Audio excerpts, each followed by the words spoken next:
বন্ধুরা, প্রেসার কুকারে ডালিয়ার পোলাও করবো, তার জন্য নিয়েছি ডালিয়া 3টি প্যাকেট, মটরশুঁটি, লঙ্কা, ক্যাপসিকাম, গাজর, বিনস, এদিকে পরিমাণ মতো নুন, চিনি, কাজু, লঙ্কা গুঁড়ো, এলাচ, লবঙ্গ, দারচিনি, কিশমিশ, কয়েকটা গোলমরিচ। খুব ভালো করে ডালিয়াটা প্রেসার কুকারেই আমি ভেজে নিলাম যতক্ষণ না সুন্দর গন্ধ বেরোচ্ছে। নামিয়ে দিলাম। প্রেসার কুকারটা আবার চড়িয়ে দিয়েছি।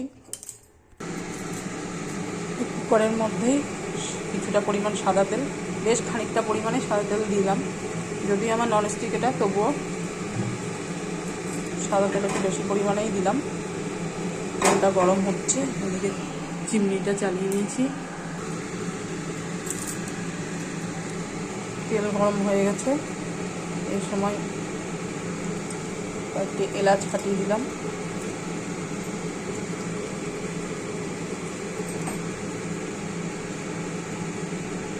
লবঙ্গ, দারচিনি,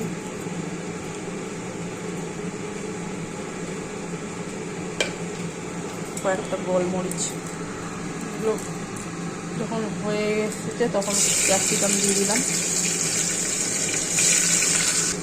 ক্যাপসিকামটা ভাজা হতে হতে কাজু, কিশমিশ সব দিয়ে দিলাম। ভাজা হচ্ছে,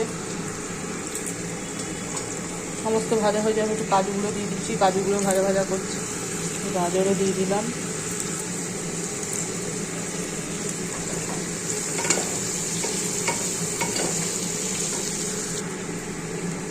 সুন্দর গন্ধ যখন উঠেছে সেই সময় আমি বিনসগুলো দিয়ে দিলাম।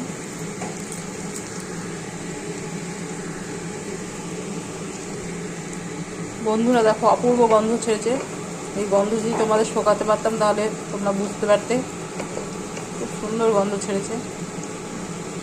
এই সময় আমি 4টে লঙ্কা কুচি দিলাম, আর কিছু পরিমাণ মটরশুঁটি দিয়ে দিলাম।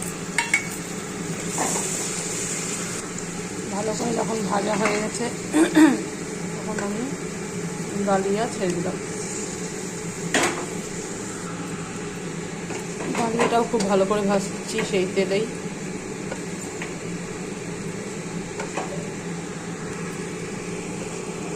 ডালিয়াটাও খুব ভালো করে ভাজা হয়ে গেছে। এইভাবে খুব ভালো করে ভাজতে হবে, না হলে ঝরঝরে ব্যাপারটা হবে না।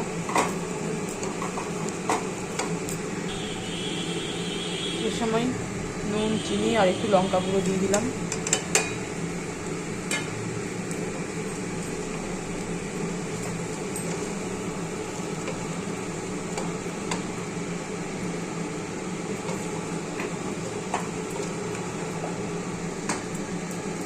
নাড়াচাড়া করে এবারে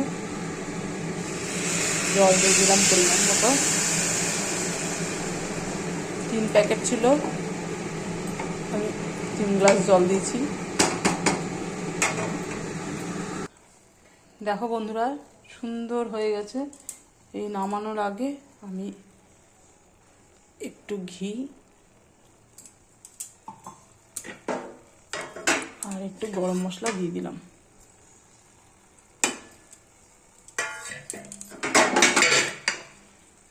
দিয়ে নেড়ে দিলাম। খুব সুন্দর হয়েছে, দেখো স্ট্রেনটা খুব সুন্দর হয়েছে, ঝরঝরে হয়েছে।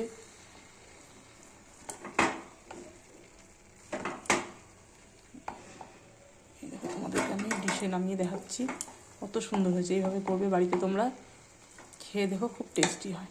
এই দেখো, প্লেটে নামিয়ে দেখাচ্ছি তোমাদেরকে, কতখানি ঝরঝরে হয়ে গেছে। দেখো, খুব সুন্দর হয়েছে, বুঝতে পারছো ঝরঝরে হয়েছে। এইভাবে করে ডালিয়া পোলাও রান্না করবে।